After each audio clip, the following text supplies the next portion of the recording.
Airlines Confidential with Scott McCartney is made possible with support from Pratt & Whitney, committed to working smarter, cleaner, and greener today for a more sustainable tomorrow. PrattWhitney.com. Infinity Flight, the leader in Cadet Academy flight training programs. InfinityFlight.com.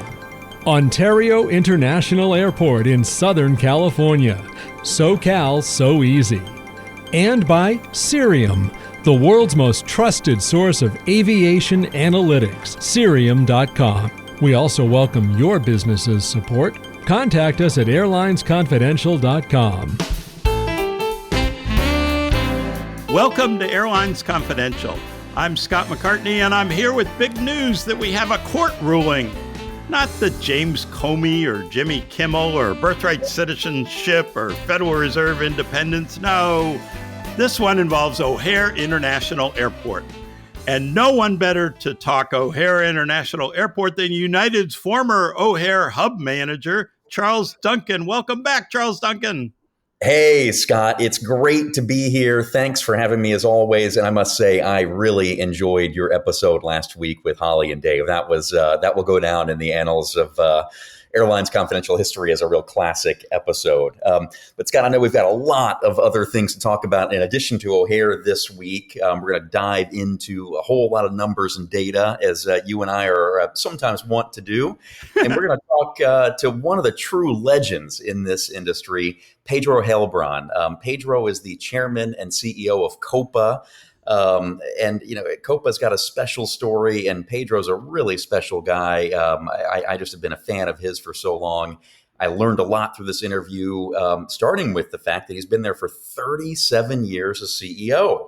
I know, right? Crazy. Unbelievable longevity, for any airline CEO. It's got to be some kind of a world record. And he's just a prince of a man and just a true pioneer of Latin American aviation. He's got some great stories to tell, and I know our listeners are going to really enjoy that. So looking forward to sharing that interview with all of you. And there were two other just quick airline news stories from late last week that I think are worth sharing. The first is some succession planning. The longtime chief operating officer at Alaska Airlines, Constance von Muehlen, is retiring after they receive their single operating certificate later this fall after a 40-year career in the industry. So hats off to Constance. And I was really excited to see that Jason Berry is internally being promoted as COO to succeed Constance, and longtime Alaska Air executive Andy Schneider is going to be Jason's successor as the CEO of Horizon. So congratulations to all of them. And also congratulations to my hometown airport, Norfolk International Airport here in Virginia. We have received and celebrated last week our first international service, Scott. Breeze has a crew base here, and we're going to have once weekly flights to Cancun. And this is the first time that Norfolk's had scheduled international service since before 9/11. So a lot of it celebrating here, and there are 4 other Breeze cities getting international service. I won't rattle them all off, but service to Cancun, Montego Bay, and Punta Cana is in the mix. So congratulations to all. I'm looking forward to seeing how Breeze performs internationally. Yeah, very cool. Very cool. Good updates. And let me say, too, I can't wait for listeners to hear how Pedro makes sure he doesn't stray from his basic strategy. It's a unique thing, and I think people will love hearing the story. Charles, I mentioned a court ruling, and what I was referring to was a judge's order regarding the city of Chicago's reallocation of gates at O'Hare. Listeners will recall, we talked about this before, that United applied for more gates under a new airport policy to reallocate gates based on how much flying each airline did at O'Hare in the previous 12 months. United knew that it would gain gates and its arch rival American would lose gates because United built back faster after the pandemic in Chicago than American did. American was focused on Charlotte and Dallas and other places. American ran to court to stop this, arguing that the airport's action was premature and wasn't supposed to happen for another year. You had heavyweight lawyers, but the judge disagreed with American, allowed the city to give United 5 additional gates as of today, October 1st, while taking 4 gates away from American. This policy prevents gate hoarding, right? And it makes sense as long as there are enough gates for new competition to come into the market. The danger, though, is that the biggest guys get bigger and they can squeeze out competition by having this gate reallocation. United has made it no secret that it wants to kill American's hub at O'Hare and turn the giant airport into its own fortress hub. And competitive life is likely to get even harder for American in Chicago because the city broke ground in August on a 19-gate satellite concourse that, guess what, will be tethered to United's Concourse C. So more opportunity for United to very conveniently add gates there. Now, other gates elsewhere could be reallocated to American. So we'll see how that all works out. Absolutely. I'm really eager to hear what you think, Charles, but let me just add some data to the discussion because, as you said, we are both data nerds and love to do this. I use Cirium's database to look at November schedules. So this change happens October 1st. The court ruling just came down. I'm not sure schedules have been adjusted yet, but I thought, well, let's look at November schedules. American will be up 34% in the number of flights at O'Hare compared to November 2024. Though I wonder if some of that schedule will have to be pared back now that American has to surrender 4 gates today. Yet American's flight schedule at O'Hare will still be nearly 6% smaller than it was in 2019 before the pandemic. So American's been scrambling to rebuild in the last year at O'Hare, but they're still behind. Mm-hmm. United is down a bit less than American in flights compared to 2019. It is still down a little bit, but it has built back faster. Compared to 2024, United will be up 13%. So you can see that in 2024, United had already brought back a lot more flying than American, thus the opportunity to grab gates based on the formula of previous 12 months. Interesting, too, to note that United has upgauged to bigger aircraft a lot more than American. In terms of seats at O'Hare, American is down almost 7% still compared to 2019. But in terms of seats, United is up almost 12% compared to 2019. There's been a clear market shift already in Chicago. According to November schedules, United will have 48% of seats flying in and out of Chicago, up 4 percentage points, while American will have 32.5% of the seats, down close to 4 percentage points. Looks like almost, what American lost, United gained. So what do you make of all this, Charles? Was American asleep at the switch on Chicago, or was it just that Charlotte and Dallas were bigger priorities in terms of post-pandemic rebuilding? Is United getting close to the tipping point at 48% of seats? At some point, the corporate accounts and everything else really starts coming your way when you have a whole lot more service than the other guy. What do you think? Yeah, well, Scott, I have a lot of thoughts, so bear with me here. I've been scribbling down notes as you're talking. Firstly, I do think seats is the right way to look at this, and not flights, just because of gauge and all the things that have happened with express carrier fleet sizes and so forth over time. So I'd focus on the seats. Yeah, I did look at flights because I think that's what the judge is.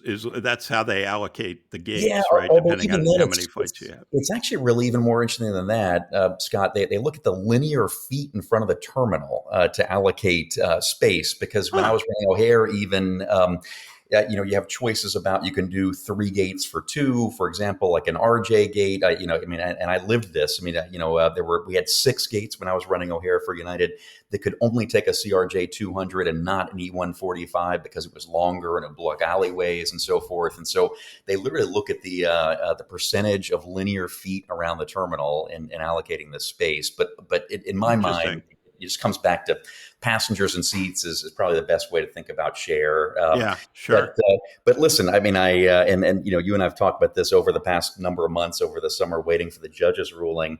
And I gotta say, I'm reminded. I believe as an officer at United, our first holiday Christmas party in 2016. I think I've got the date right, a year right, when Scott Kirby had joined us. He gave every officer a DVD. We watched DVDs in those days, and it was of his favorite movie, Talladega Nights. And you may know this, but the sort of protagonist of the movie, Ricky Bobby, has a saying that if you're not first, you're last. And I think that saying, and I know this is Scott Kirby's favorite movie, really drives him and the strategy here in O'Hare, and not only O'Hare, but across the country and in Denver and the battle with Southwest and so forth. But you asked me, do I think American was asleep at the wheel or just focused on their Sunbelt strategy? And I don't think it's as simple as either or. I think it's both. I think both can be true. And so I think that they were focused on Charlotte and Dallas and building up Sunbelt cities like El Paso. And probably, with all the disarray and uncertainty coming out of COVID, maybe forgot or got distracted or, didn't realize that they were getting at risk of losing gates at O'Hare. I think that's certainly possible. I went back and looked at Cirium data myself, going back to 2005, and I looked at just annual market share for the two airlines. What was really interesting to me was it's been pretty doggone stable. In 2005, American share was 37%, and United share was 47%, and other airlines were at 15%. And to be honest, American's been around 35%, right up until 2020, and they didn't actually fly until 2022 when they had 32% of seats, and then in 2023 they fell below 30 at 29.4%. Again, using Cirium data. And calendar year 2024, they were at 30. So they have been building back. And what's remarkable to me is that United share has been pretty stable on an annual basis at about 47%, bouncing between 45 and 47, all the way back to 2005. And in fact, they did dip a little bit in the pandemic as well. In 2022, United was at 44%, but in 2023, 47, and then 2024, 47.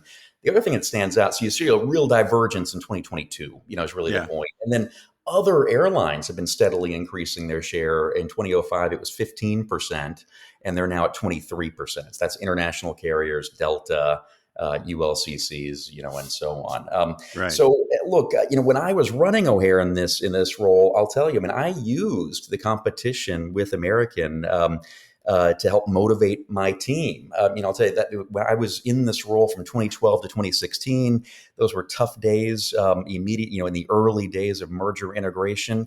And it was really easy for people to look inward and be unhappy with how the merger was going. And I did my best to turn the team's attention to our competition down the hall. And so in all the break rooms, I put up live data feeds that had our on-time performance relative to Americans at O'Hare. And I wanted our team to know that they were trying to steal, and they were in those days, our corporate customers. And the message was, the enemy's not on the inside. The enemy is over in Terminal 3.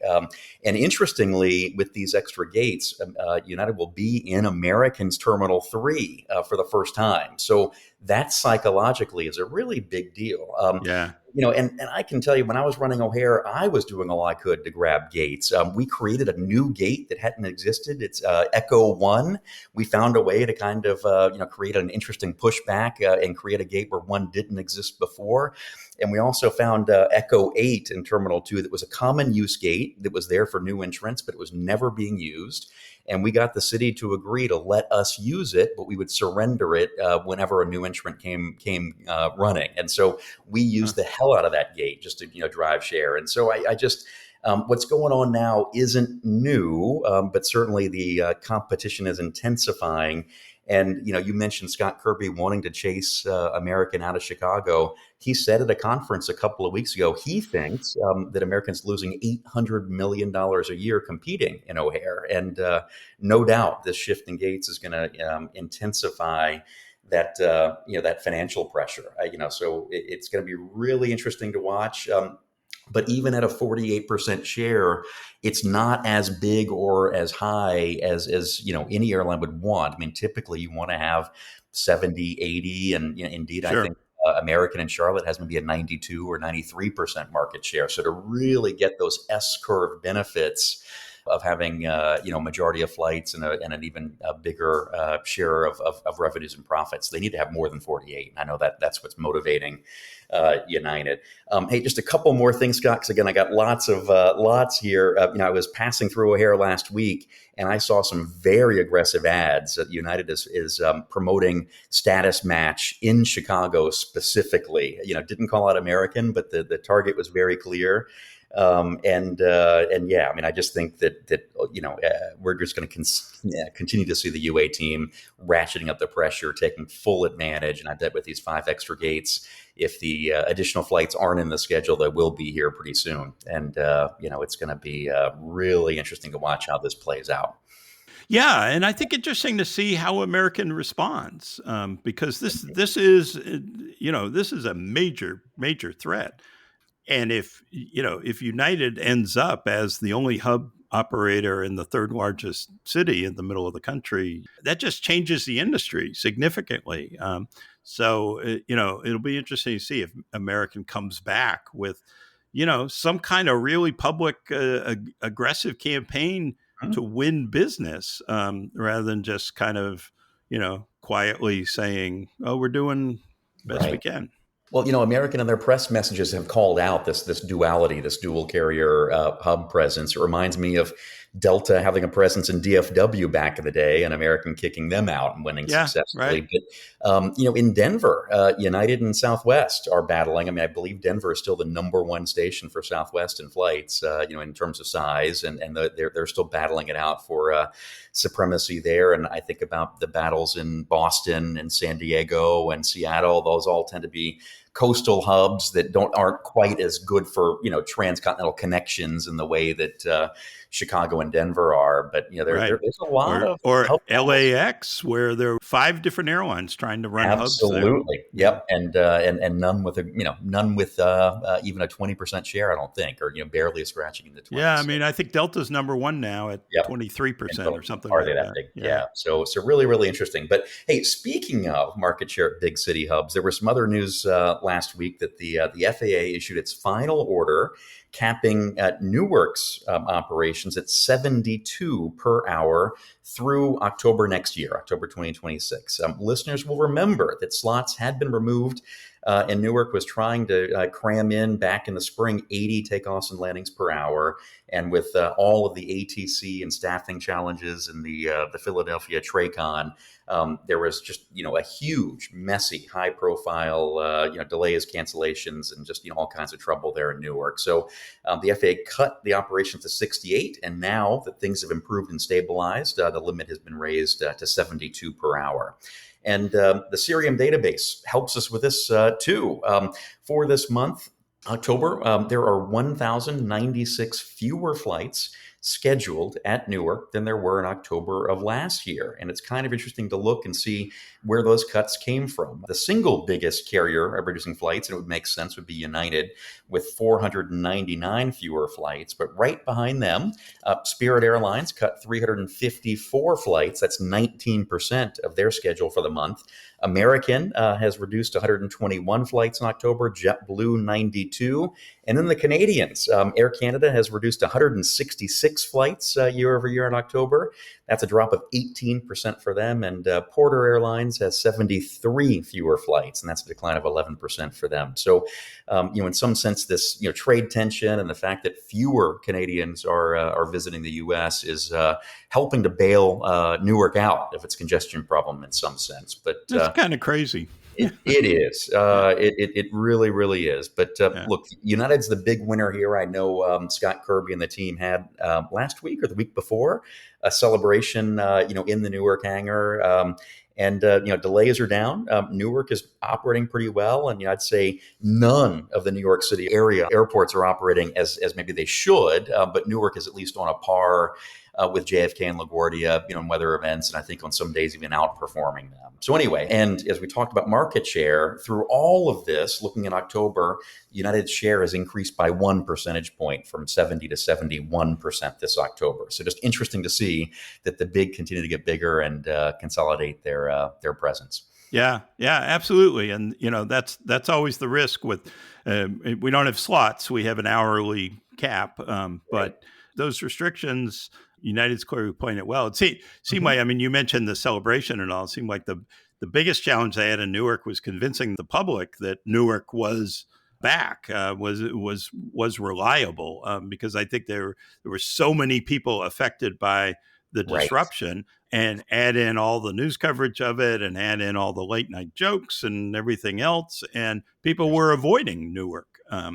And for good reason, I would say. Yeah, right. Absolutely. Yeah, and I think now, and as I said, I mean, I think none of the New York area airports are great. I mean, certainly the experience at LaGuardia has improved a lot. JFK has. I mean, if you go through JFK recently, you just see lots of cranes and construction and complexity. But man, I mean, there still is a whole lot of need to just improve the air traffic control situation, improve reliability, and I think for Newark and United, they're gonna need to prove this for many months or years. But good progress. And we'll continue to see that. So yeah.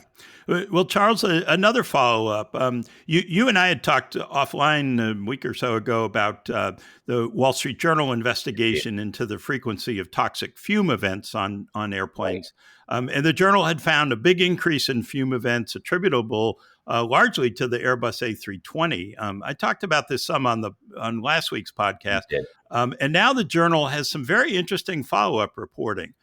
First, the Journal said Delta is upgrading APUs on its A320s to stem toxic fume problems. The APU replacement program actually began back in 2022, but hasn't been previously disclosed. Airbus has identified APUs and how they are integrated into the A320 as one of the causes of toxic fume events in A320s. The APU, as most listeners probably know, is a small third jet engine in the tail of the airplane. It runs mostly on the ground to provide electricity and ventilation. There are lots of issues to this toxic fume situation.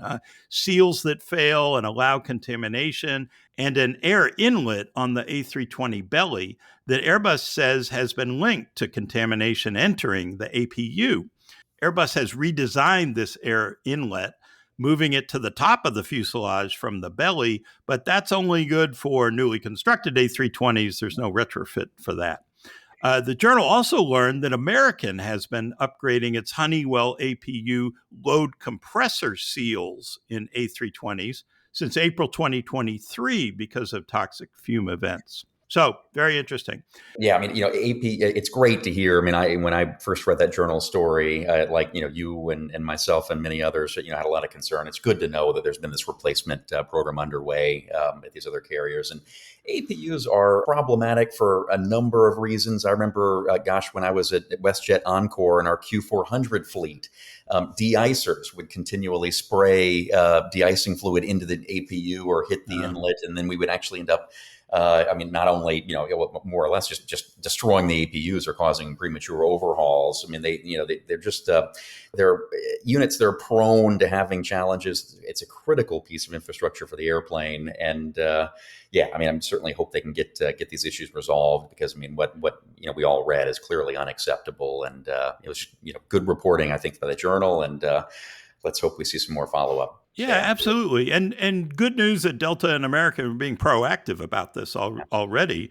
Although it's too bad this wasn't more widely known, and other airlines weren't doing the same thing. So maybe now there will be more work on reducing toxic fume events. All right, Charles, we need to mention another deadline, October 1st today, because this is the day for the deadline for a budget deal in Congress to keep the government open. So we're recording this before we know if there's a government shutdown. And if there is a government shutdown, I just wanted to remind people, history would suggest it will be short, largely because of airline service. yes, air traffic controllers and TSA security screeners are considered essential employees, and so they have to show up for work. That's not the issue. The issue is they don't get paid when they show up for work Right. as they normally would. It accumulates as back pay. They'll eventually get it, but it is hard for families when you're going to work and Mhm. there's no paycheck at the end of the week. So last time this happened, the controllers figured out they had leverage here, and other folks did too, and a whole bunch of them didn't show up for work because they weren't getting paid. As soon as there were announcements last time that LaGuardia, for example, was starting to shut down because of a lack of controllers or screeners, everybody started screaming, and suddenly Congress got a deal done real fast. So I think there is a lot of leverage here. I think that to me, it changes the political dynamic of the leverage that the Republicans have or the Democrats have, because I don't think anybody's going to tolerate a government shutdown for very long, right? And largely because essential government workers don't want to miss the paycheck, nor should they, frankly. No, and listen, I mean, I'll withhold political comment or statement, but let's hope if a shutdown happens, it's rapid. Hopefully, it doesn't happen. But your story of LaGuardia security screeners reminds me that there, even for stories where it doesn't seem like there is, there's always an aviation angle, Scott. Absolutely, So absolutely. I appreciate you bringing that up. And, keeps us all going. It does. It does. But hey, Scott, speaking of deadlines, I've got a couple to mention myself as well. First, on November 1st, so a month from today, as this episode drops, that is the deadline for applying for scholarship money for the new University of Colorado Executive MBA program in aviation. You and I are both going to be teaching in the program, and along with our fellow co-host, Oscar Munoz. I know we've talked about this on a number of previous episodes, but this scholarship opportunity is amazingly generous, and everyone who applies by the 1st of November qualifies for the scholarship. So it's an introductory offer since this is the first year of the program. And as you certainly know, it's the world's first executive MBA in aviation. The program will be starting this coming January. It runs for 18 months. It's a mixture of both online and in-person weekend sessions. The in-person weekend sessions are mostly held at the Denver International Airport. And if any of our listeners are interested in applying or learning more about the scholarship, the best way to find information is just to go to Google and punch in Aviation EMBA Program, and that'll get you to the CU Denver program and more there. So one other deadline to report, or well, it's not actually a firm deadline, but just big time pressure. I'd say if nothing else, Scott, Spirit still has not come up with substantial new liquidity to fund its operations while it reorganizes. This is often called DIP, or debtor in possession financing, and at least as we're recording this. They need to raise capital to ensure that they don't run out of cash. And the bankrupt carrier did get a little bit of breathing room last week. They announced that they were very light on details in agreement with AerCap, where essentially AerCap is and this is the firm, as you know.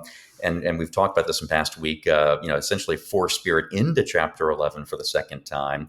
Under this new agreement, AerCap is going to be taking back some of its airplanes that are under lease at Spirit now.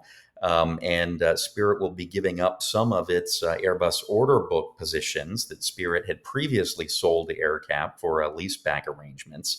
And then in exchange for all this, and consideration for it, AerCap will be paying Spirit some cash, but Spirit didn't disclose how many airplanes are going back, how many orders it's giving up, or how much cash it will receive. So more questions than answers through all of this. But the deal also allows AerCap to file an unsecured claim against Spirit for $696 million. So anyway, I know we're in, I shouldn't say uncharted territory here, because many airlines have filed Chapter 11, but it does seem odd that they don't have DIP financing or overall certainty for how this plan is going to roll out from here. Yeah, many of the filings that I've seen, the airline goes to court with the DIP financing agreement in place, and you have to get it approved by the judge and all, but you've got financing lined up.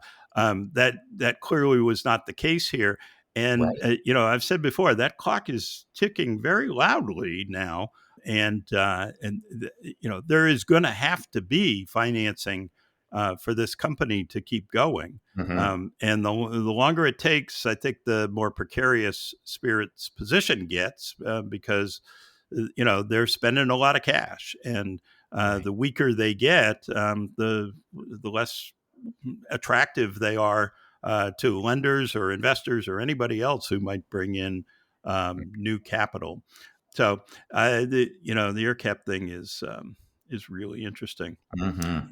So, I wanted to mention on the University of Colorado, I've just been so extremely impressed with the folks putting this program together. And I do think it's an incredible opportunity for people either early in their career who want a workable way to get an MBA without quitting jobs, and or maybe people who feel kind of stuck at a certain level in their career and they could use the MBA to advance to higher levels in the industry, airlines, airports, or really any other industry.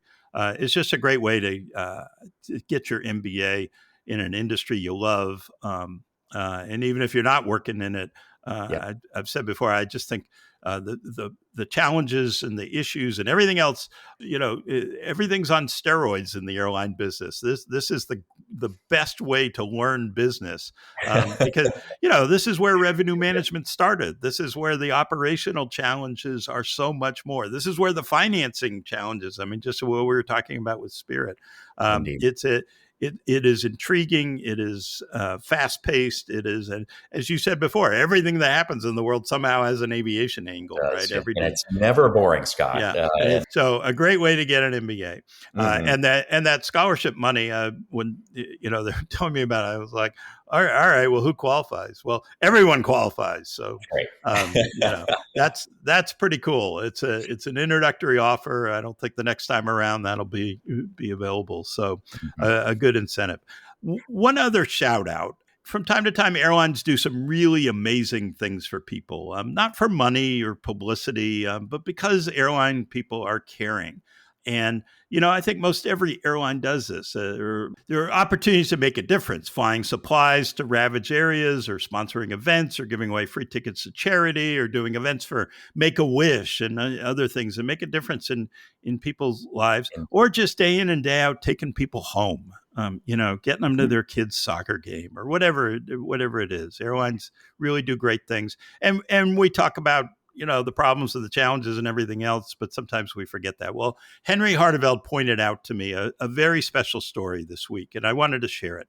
A 12-year-old boy on Long Island who is under pediatric hospice because of an extremely rare fatal genetic disorder has a special love for JetBlue airplanes. Since he was 3 years old, he's been asking his mother to drive him to JFK so he can sit in the car and watch JetBlue airplanes. He just loves JetBlue airplanes. Love it. His mother wrote to JetBlue and hoped, maybe they'd send a letter back that the boy would cherish. But no, JetBlue invited him to its hangar. Employees lined the sidewalk entrance with signs and balloons. This kid is now in a wheelchair and nonverbal. He has to type things out on an iPad and all. But they were there. Just a beautiful scene. The boy got a full tour, a meet and greet with a JetBlue captain. He sat in the cockpit of an airplane. And his smile was so wide, it just filled the windscreen. It's an amazing picture. His mother cried. Heck, I cried hearing the story. So shout out to JetBlue because you brought joy to a family filled with sorrow. And that's a really special gift. So that's great. Thanks for sharing, Scott. It really is. And it's just a reminder of how special our industry is. And it's always great. And we do this so routinely and a lot of times not looking for the recognition, but it's great to give back. And hats off to JetBlue for doing a great job there. Yeah. So while I'm in the mode of thanking, Yes. I want to thank our sponsors. I want to remind everyone that Airlines Confidential wouldn't exist without the support of our sponsors. So big thanks to Ontario International Airport for its support. Faster is always better when it comes to traveling in and out of Southern California. That's why a growing number of travelers are choosing Ontario International Airport. Quick freeway access, easy parking, and shorter lines. J.D. Power surveys consistently rank Ontario as the most popular midsize airport in California. Visit flyontario.com to learn more about O&T and how they boldly seize every opportunity to connect the inland empire to the world. We also want to thank Pratt & Whitney. At Pratt & Whitney, the pursuit of more sustainable aviation is foundational. For decades, Pratt & Whitney has been at the forefront of revolutionary advancements in aircraft propulsion technology. And by working smarter, cleaner, and greener today, they are committed to supporting the aviation industry in its goal of reaching net zero CO2 emissions by 2050. Learn more about Pratt & Whitney's smarter technology, cleaner fuel, and greener business at prattwhitney.com. In addition, Scott, thanks to Infinity Flight. As a proud partner of the American Airlines Cadet Academy, Infinity Flight delivers high-quality pilot training designed to meet the exacting standards of today's commercial airlines. Infinity Flight is building the next generation of airline pilots, focused, prepared, and ready for the flight deck. Learn more at infinityflight.com. Infinity Flight, the trusted choice of aspiring aviation professionals and the world's largest airlines. And thanks as well to Cerium. We certainly have put our Cerium tools to the through the paces for this week's episode. Yes, we Cerium, have. as we both know, offers the most accurate and precise data and analytics to enable airlines to optimize planning, operations, and passenger services. The right intelligence drives operational efficiencies, enables you to predict market shifts, and help airlines respond quickly to maximize revenue, manage costs, and seize commercial opportunity. Visit Cerium.com for more. Okay, Scott, we've been waiting for this. Let's turn to our discussion with Pedro Heilbron. Pedro Heilbron is chairman and CEO of Copa Holdings and Copa Airlines, and one of the greatest forces for commercial aviation development. Pedro has been CEO at Copa for 37 years since he joined the company in 1988 at age 30. Copa was founded in 1947 by Pan Am as Panama's flag carrier, and under Pedro's leadership has become one of the leading airlines in Latin America. He brought in Continental Airlines in 1998 as an investor and partner, helping fuel Copa's growth and connecting it to the world. Today, Copa serves more than 80 destinations in 31 countries in North, South, and Central America and the Caribbean, from its hub in Panama City with a fleet of over 100 Boeing 737s. It flies to 17 cities in the United States. Copa has won numerous awards and recognition, as has Pedro, including the Tony Jannus Award in 2014.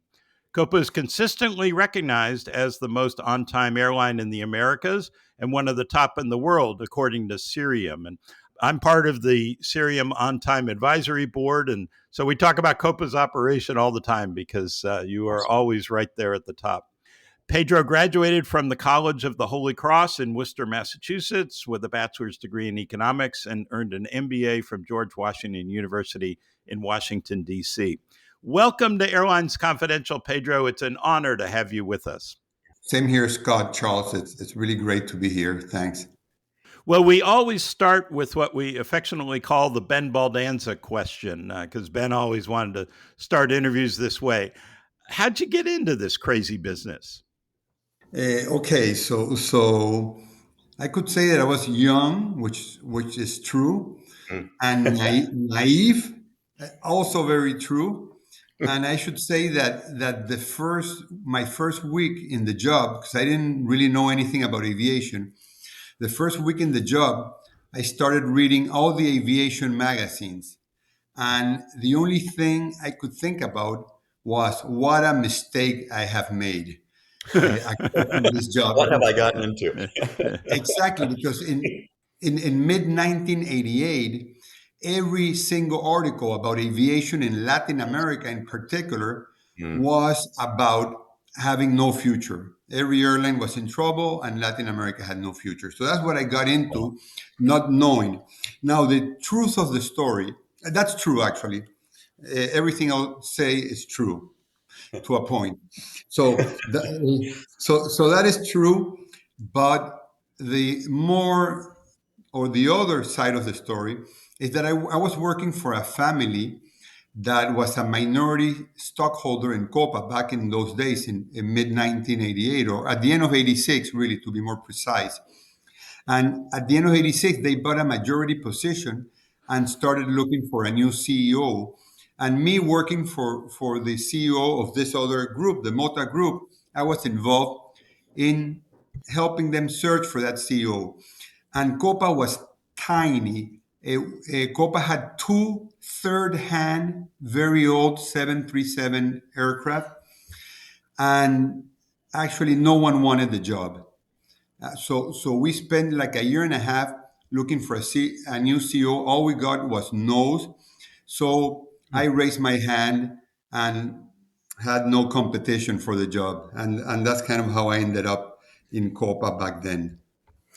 Wow. I mean, that is incredible, Pedro. And to think that it happened that way. And here, I mean, if I'm doing the math right, what, 37 years later, you must be, yeah, well, I mean, just the longest serving, CEO. I mean, for so many years, it's just fantastic. I mean, almost not, I wouldn't say by coincidence, but just what an interesting happenstance, and to become a legend in the way you have. That's just extraordinary. Thanks.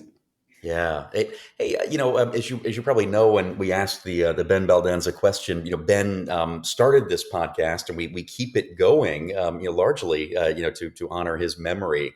And it occurs to me that Ben would have been a direct competitor to Copa, back in the late '90s, after Continental. He was COO at Taka for a few years. Did you have any interaction with him in those days, or any memories or recollections of Ben from his time in Taka?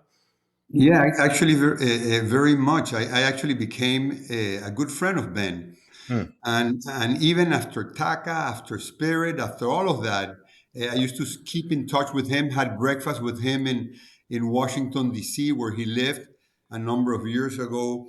We shared an interest for independent film, and we Mm. connected. Well, I even remember the film that we first talked about, which was Fargo, and talking over Fargo, we realized that we both had the same interest, because he said, "You know about Fargo," and that was kind of the conversation.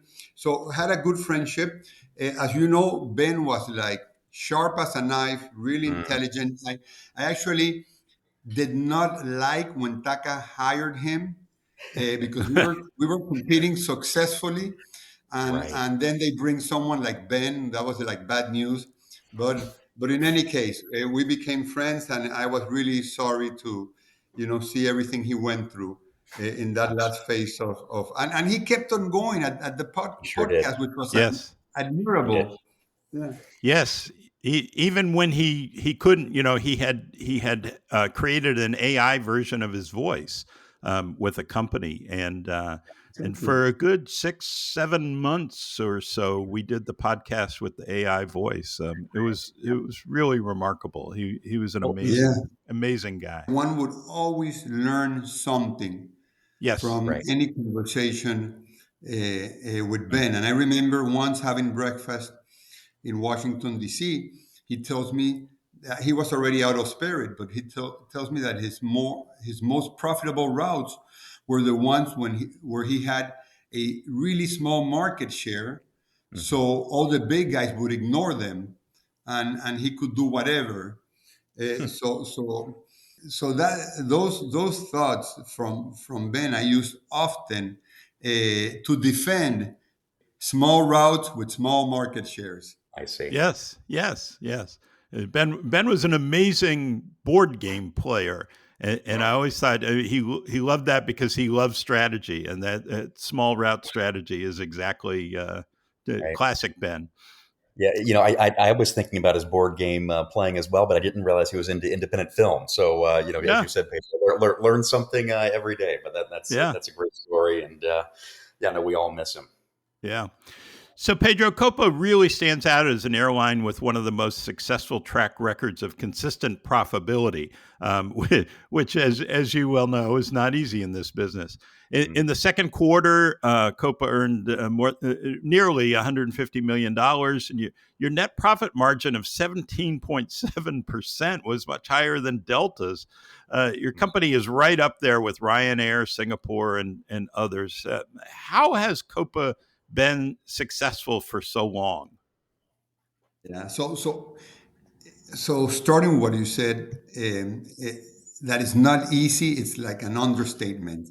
Yes. The, in this business, I mean, not only do we face so many outside challenges out of our control, but it's also so easy to make mistakes uh, because we're always tempted by bigger aircraft, by entering new markets, by just taking risk outside what we should be doing. I mean, it's so easy, and it's something that happens so often. um, but the first thing I should say actually is that it's really hard to compare airlines in different countries Mhm. or geographies. So it's not, it would not be fair to compare Copa to airlines in Europe, the US, Asia, etc., because we just have very different competitive dynamics. So I'll start with that. But we can be compared to our peers in Latin America, of course. Hmm. Uh, there, we kind of play in the same place, in the same court. So that's more of a fair comparison. And what I would say, what we do uh, consistently and effectively that has made a big difference is, I'll say a few things. One, that we know where we belong, where we can compete successfully, where we can add value to our customers, and we stay there. We don't go outside that territory where we belong. And number two is that we stick to the business model that works for us. We don't divert. We've been doing this for many years. And I can give you a baseball analogy later if you're interested. Is Sure. there any baseball fans in the on your side? And Absolutely. so we stick to the model that works. We don't do other stuff. And then the third thing I would say is that we're we're laser focused on two things, or maybe three things. Uh, Keep our costs down, have the lowest unit cost for any full service airline, even comparable to low cost airlines. Mm. Uh, to focus on our single connecting hub in Panama, and to remain as the number one on time airline in the Americas, and one of the best worldwide. So those three things, we're laser focused on those three things. It's not, it's not complicated. I mean, maybe performing can be complicating, but Sure. for us, staying focused is kind of what we do. Airlines that come, you mentioned other airlines, but airlines that have been that way, that come to mind, that are really focused on their model, and they just stay within the limits, the boundaries of what they're supposed to do, and to be, are Southwest Mm. and Ryanair. Hmm. For good or for bad, they just stick to their guns, and that's kind of what we do too. Yep. I love that, Pedro. And as Scott said in his intro, I too am a big fan of yours and Copa's, and I don't get to fly your airline enough, but when I do, I'm just always impressed with the execution and your hub of the Americas. I hope you still call it that, but I always think of Panama as being that. Can you maybe just talk more about? I'm just curious. How do you make it work, and how do you execute? And I think maybe I'm interested in your workforce, and is it mostly Panamanian, or do you have to bring in expats and workers from elsewhere? And then also, how does the network work, so to speak? I mean, how much of your traffic is Panama OND versus the connections through Panama City? And just would love to hear just more about how you and your team execute your plan so successfully. Yeah. So okay. So a few things. The Hub of the Americas name we keep. Uh, I think it describes very well It Panama does. Mm. and Copa, and so that we do. We are Panama based, as you know, and we're a Panamanian airline. However, we're traded in the New York Stock Exchange Right. since 2005. So we've been a public company since 2005. We Mm. do not trade in the Panamanian Stock Exchange, so it's direct trading in the New York Stock Exchange, and that, of course, changed many things when we went public in 2005. That's another story, most likely. We are a little over 8,500 employees, most most in Panama, and most of them homegrown. Mm. But we have to recruit globally for certain positions. There are certain aviation specialized positions which we might not find the talent here, even though over the years many of those positions have been filled with homegrown Panamanian talent because we've had young people grow Mm. within the company. But still, our chief commercial officer, Dennis Carey, Right. he's an American. He's ex-American and ex-UA United, Hmm. Right. Hmm. and our executive VP, which has been with us for like a year now, Mm. Robert Carey. Yeah. He also American, and his previous job was president and was at Wizz Yes. Air before he was EasyJet. Hmm. So those are expats, and on and off we've had more expats in the past, and most of those positions, however, as I mentioned before, have been filled by homegrown talent. We also recruit pilots, uh, mostly in the Americas, mostly in Latin America. Most of our pilots are also homegrown or Panamanian, and we have a pilot school, an ab initio pilot school in Panama, Well, it's which great. is subsidized by Copa, and it gives opportunities to talented Panamanians, even those that don't have a cent in the bank to pay for a pilot Wow. career. So usually around 10% of the students are not paying anything. So that's been very successful. But at times, when we have to grow at a faster pace, that is faster than the speed at which we can produce talent at home, then we recruit in the region, sometimes direct entry captains I see. and the like. Hmm. Well, Fascinating. Yeah. Good for you. Good for you. I think it also tells us how important Copa is to the country, and as a major employer and major source of economic growth. So Pedro, when you look more broadly, I'm really curious how you see the airline industry right now. I'm curious what concerns you, what excites you, and also has the Trump immigration crackdown affected your U.S. flights? So I actually didn't answer. I think you or Charles asked about our network Uh huh. and sure. connecting there. So I should Hmm. maybe address that for a few seconds. Sure. Yep. Before. So Panama is it's a small O&D market, relatively speaking. It's a small O&D market. I mean, we're a good country. We have one of the highest GDP per capita, if not the highest in Latin America. We're a business center, the logistics center, the Panama Canal, a lot of good things about Panama, a growing tourist destination, etc. But we're still only 4.5 million people. So despite all of that, we're still a small market compared to the much larger uh, countries that we have in our region. So we're a connecting hub, and about on average 75% of our passengers are connecting through Panama. Wow. Um, so yeah, that's kind of like a really important fact, because we have to work really hard on a competitive hub of the Americas at Tocumen Airport.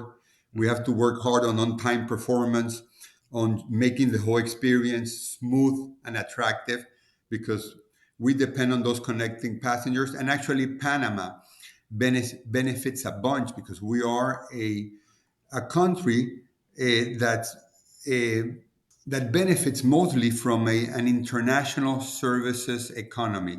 We don't really manufacture or produce things for export. We are about services, mainly international services. So aviation is really important, and a growing, effective hub is also critical. And the country benefits in having so much connectivity. There's more connectivity, international connectivity from Panama than from any other major city or small city in Latin America, which is quite amazing. And of course, we have a stopover program. More tourists come, more multinationals are based in Panama. So, so transit passengers and connectivity is key to our model and to the country of Panama. So let's go back. What do you think about the airline economy as a whole, and what's traffic to the U.S. like these days? Yeah. So you know, it's funny, and maybe a good thing, but this is a time where I think the industry might be at one of its best times, historically, in terms of financial health and competitiveness. Even service, it's come back in a strong way for some carriers. But then at the same time, there are not enough planes available Mm. for the growth that could be going on right now. Uh, so I think that's actually a good thing, because in the past, when us airlines are doing very well, everyone wants to grow in a way that takes the whole market, and everybody does the same. So we basically grow to Yes. extinction, and Yes. it has happened so many times before. But the OEMs are this time around working really hard for that not to happen. Not intentionally, I, I, but I that's was what I they're was just doing. going to ask if that was intentional or unintentional, but Yeah. I so wish the it industry's was, but gotten it's not. lucky. Yeah. It's not. But that's what's happening. Mm, Otherwise, the industry is vital. I mean, I think mm, it's overall doing well. It's vital, especially to less developed countries. It's vital. It's a vital link for trade, for tourism, for economic growth, social developments, for countries like ours, not only Panama, but everywhere in our region. We depend greatly on aviation. So Pedro, your fleet's similar to Southwest and Ryanair, all Boeing 737 operators. Have you ever considered RJs or wide bodies to expand your network reach? You know that we actually operated Embraer 190s from 2006, I think, from like 2006 up to the pandemic. We operated the 190s, and that initiative actually came from the Continental Airlines members of our board, mm, who had seen success feeding their hubs with the ERJs. mhm. So they convinced us that an ERJ or a smaller gauge plane would be a good thing to be able to fly to smaller cities in the region, Yeah. which we did. We bought the Embraers. We opened up a bunch of smaller secondary cities in Latin America, which we were also pioneers in that sense, and that went well. But I always had something with having the two fleets, the having two sets of crews. That was a Mhm. big inefficiency. The spare parts, the training, the manual. I never felt great about it. So in the pandemic, we sold the remaining 190. We had already gotten rid of a number of them. We sold them. We got rid of them. We sold them to like Australia, and we went back. We went back to being just a 737 operator, and it was a great decision. We were able to further lower our unit cost. We were able to fill the seats in a more competitive way, and it was a good decision at the beginning. It opened up a bunch of markets, and then it was a good decision again when we went back to a single fleet. Uh, White bodies are a different story, a simpler story. There's a glass box outside my office, and inside that glass box there's a loaded handgun and a sign, and there's a sign that reads break only if Pedro orders white body. So I'm not That's doing that. amazing. Oh, that's great.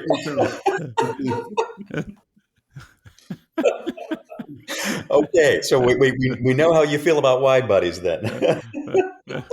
But maybe I don't know if I'll mention their names. Maybe I will. But there's a few people that I admire in the aviation industry, going back a bunch of years, and that are admirable people that have done really great things. Uh, and two of them have told me, talking about Copa's model. These are comments specific to Copa's model, single 737, going up and down, north south in the Americas. And they have both told me, stay away from white bodies. Mm. And that was like Gordon Bethune and Steve Hasse. Wow. So Well, that was like that's an endorsement to our business model and to our laser focus on what makes sense to us. wow. Well, Yeah. Yeah. two legends and two outstanding resources to draw on. Man, it's amazing. And thank you for that story. And as you were talking, Pedro, I was remembering images of your Embraer jets and had forgotten about that. And I must say, I mean, your Copa and you are unique in so many ways, but I can't think of another airline that has taken that move to add a second fleet, to go from one to two, and then taken it back and gone back to simplification. So good for you for doing that, and it's just amazing to hear And the I should say, ultimately the results yeah, of that, making the U-turn. I was just going to say that just to be fair, Mm, the 190 is a great plane, and it sure. was great. It was great for us because it helped us open up. I can't tell you how many small cities, many that you would probably not even recognize, are connected today thanks Mhm. to those 190s that we Getting brought started. over 20 years. I mean, exactly 20 years ago, actually. Wow. Fascinating. Well, I believe Andrew Levy is on your board, and he's just placed an order at Avello for E2. So I don't know if he sought advice or maybe even it lived through that experiment. But it'll be interesting to see how Avello manages two fleet types and the extra costs and complexity you laid out. Yeah, he's on our board, and I think it's all. We were not asked for like formal advice, but he Sure. was in our board. He was on our board while we operated the aircraft, so Hmm. maybe that helped in I that would know. decision. Absolutely. Well, hey, speaking of legends, like Gordon Bethune and Steve Hazy, I think it's fair to say, I mean, your career has been legendary, Pedro. I mean, you've been a hero of mine for many, many years, and just your longevity in particular really stands out. And especially as rough and tumble as this business is, with sleeping with your eyes open, as you said. What's been sort of the key to your success, or the secret to your longevity and staying on the top and being so successful for so long? Right. So it started with being naive, as I mentioned at the beginning, Yeah. not knowing what I was getting into. And then I'm also a person that likes to finish what I start. I have a problem like Mm, leaving stuff on the plate, and actually literally that is true too. So and there've been so many. faces of Copa, which I'll mention a few. Mm. So it's not like I've been at the same company for 37 years. I mean, it is the same company, but Sure. it has changed so much It sure that has. there's always been something new and different to finish, a new job to finish. And then also the third element is obviously I must have a few loose screws. Amazing career, amazing accomplishments. Indeed. Just wonderful what you've done, not only for the airline but for the country and the industry. So thank you, Pedro. This has been a delight. It's a thrill for us to get to talk to you, and I think a thrill for all of our listeners to hear from a legend Yeah. such as Well, yourself. hey, So Scott, sorry, just like a few final comments from my yeah, side. uh-huh. Uh, yeah, so you mentioned the legend a few times. Actually, I hadn't heard that before. I'm sorry, I had from my from my Certainly true. from my mother and my father, Yeah. who who rest in peace, and as my wife still says to this day that she always had to compete against my mother's opinions about me because she knew the other side. She knows the other side. Eh, so thanks for that. And then the other thing I have to say, you guys understand this business as well as anyone, and our success. One, our success is like in the past. What matters is the future, and it takes a lot of work to stay there in the future, and that's what we focus most on. But also, it comes from a lot of people. I can take Right. the credit. In this position, one takes heat, and then every so often, like now, one can take the credit. But we know it's a lot of people doing.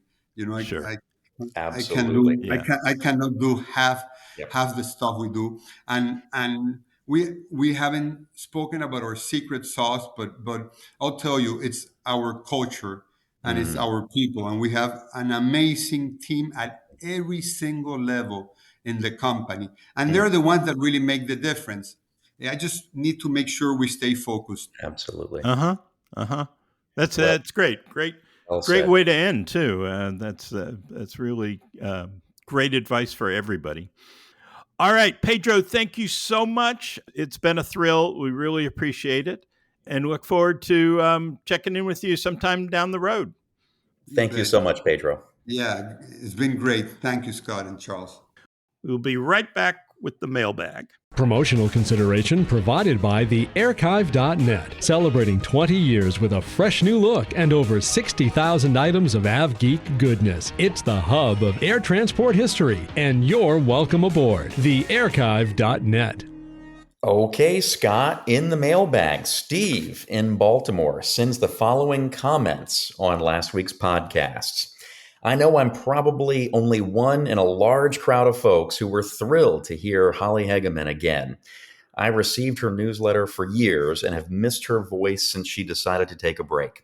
When Airlines Confidential started doing interviews, I was wondering when she would appear and actually thought to myself, she might be a new host after Ben's passing, or at least one in the great cadre of guest hosts. So it was great hearing her on Airlines Confidential. I enjoy the interviews with many of the big time industry leaders on the show, including Crandall, Anderson, and even Frank Lorenzo and others. Her appearance, however, was refreshing because she has always just had a different perspective. Not the guarded corporate speak and B school jargon that is common when talking about our industry. At the same time, she clearly is as smart and as informed as many of those and has a lot of interesting things to say about the industry and its people from a different perspective. I knew she had a connection to Bob Crandall. I never knew the story of how that came to be. It was great to hear. Thanks for the show. It keeps getting better. Well, thank you. Really appreciate the great comment, Steve, and no question there, Scott. But good kudos for you. And I must say, I echo Steve's feedback there. I enjoyed last week's episode as well. I know, and I know you appreciated Holly's newsletter when she was doing Big it, time. I and sure did. And I know you really were ready to arm wrestle Dave Hilfman for. Well, for I'm glad that Dave got her on. So hats off to Dave, and I guess he's in Australia by now, and again just regaling us with his world travel. And anyway, but it was a great episode, and so happy. I hope we can get Holly back on. Yeah, it was, and Holly, if you're listening, thanks again. We really enjoyed having you on. All right, Tom from Oakland had comments about another recent show. He was responding to comments Oscar Munoz made about 2 weeks ago. Tom says, Southwest employee here. Oscar hit the nail on the head regarding Bob Jordan discussing new aircraft, new plans for Europe. It's all an enormous distraction from fixing the underlying problems in a mostly solid network, which also desperately needs some attention to regain the operational excellence and network density that has faded over the years, with the company taking its eye off what's important combined with Boeing delivery problems. Flying once a day to Reykjavik or Dublin does nothing to change the fact that many of our cities have lost connectivity, and Southwest Airlines has been withdrawing from key markets like the Bay Area, Fort Lauderdale, and the Northeast. Interesting comments, Tom. As we were recording this, my one of my daughters is flying Southwest today and texted me about the screaming messages at the gate about gate checking bags because there are too many, and she said we feel like hostages here. I think that's kind of a common occurrence at many airlines because people are bringing more bags into the cabin to avoid baggage fees, and no different at Southwest than it is at any other airline. But Southwest certainly has, as we've talked about before, a lot of operational challenges and everything else with all the changes. All right. So that's all for another edition of Airlines Confidential. Thanks for listening. I'll be back next week with another very special episode. I can't tell you how excited I am about this one. Richard Anderson and Doug Parker together. Wow. We'll tell you how that came about, but I think it's going to be fascinating, and I really can't wait. So thanks to you, Charles. Always fun. I always learn from you, so I really appreciate that, and I know listeners do too. But thank you very much, and thank everyone out there for listening. Can't wait for next week's episode. As one of the listeners said, it keeps just getting better and better week after week. So looking forward to that. And thanks again to Pedro Heilbron for a great interview. Thanks to you, Scott. Always fun to be on. And have a great week, everyone. We'll see you back here soon. This podcast is produced by Mass Media. Info@massmedia.net.